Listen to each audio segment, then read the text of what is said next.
Thank you, ate. Balik ka, ha? Salamat. Ano? Sakit Dito, pa? sakit na eh. Sorry. Ako. Kati. Sorry, mahal. Oh, wag mo yun na. Diyos ko. Sakit. Jesus Mariosa.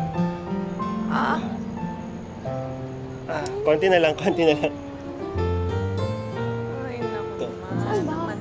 naman. Aray! Ano na naman yan? Ano? Nay, huwag ko kayong mag-alala. Hindi ako umiyak. Napuwing lang ako. Nakita nyo naman. Napuwing lang. Tsaka, Nay, si Christine, hindi ako pa iiyakin nito, Nay. Sobrang asikaso ako dito. Magandang araw po, Nay. Mano po?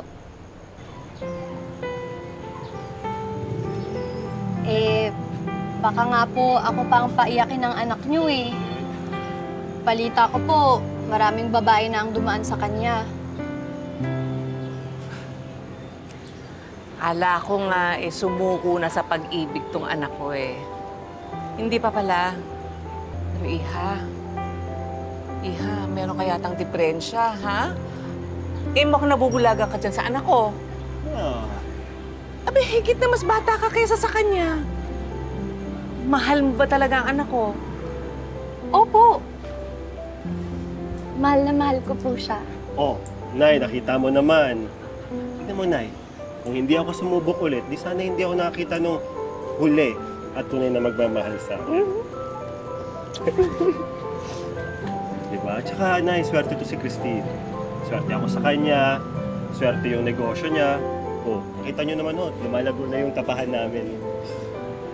Oo nga, bigyan ko po kayo nitong specialty ko. Nako, ilang beses ko kung inayos ang timpla nito.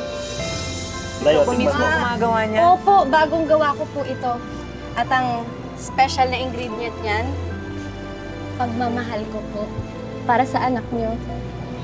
Ano naman?